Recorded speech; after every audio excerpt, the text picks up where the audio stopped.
महाराष्ट्र रे किए मुख्यमंत्री हेबो तार चित्र स्पष्ट हेबा परे देवेंद्र फडणवीस आज शपथ ग्रहण करने को जाउछंती। शपथ ग्रहण पूर्व शिवसेना मुख्य एकनाथ शिंदे फडणवीस को चिंता बढ़ाई। शिंदे उपमुख्यमंत्री हेबाकू राजी होइछंती किंतु गृह मंत्रालय दाबी उपरे से एपर्यंत जिद धरिछंती। फडणवीस उपमुख्यमंत्री थिबा बेले मध्य तांकर एई विभागटी थिला। शिंदे को दायित्व एपर्यंत स्थिर होई नाही। निकटरे शिंदे को उपमुख्यमंत्री करिवार घोषणा करा जायतिला किंतु सरकार तांको भूमिका कोन हेबो ताहा एपर्यंत स्पष्ट होई नाही। तबे शिवसेना एक चिठी देई फडणवीस सरकार को आनुष्ठानिक भावे समर्थन करिछि। दीर्घ दिन धरी गृह मंत्रालय दाबी उपरे एकनाथ शिंदे जिद धरिछंती।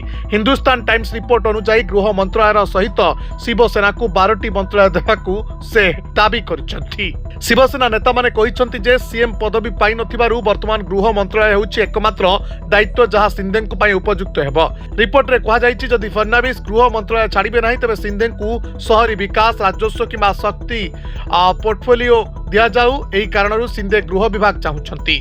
जड़े शिवसेना नेता कहिछंती शिंदे पूर्व पुलिस सिविल एडमिनिस्ट्रेशन एवं नगर उन्नयन पोर्टफोलियो रखिथिले किंतु मुख्यमंत्री होइतबारु से सरकार को ऊपर संपूर्ण प्राधान्य विस्तार करथिले एवं फडणवीस मध्य शक्तिहीन रहिथिले।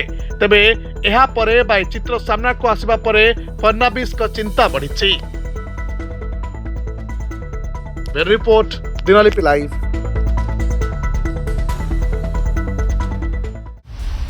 दिनलिपि लाइव को एबे ही लाइक शेयर सब्सक्राइब करंतु।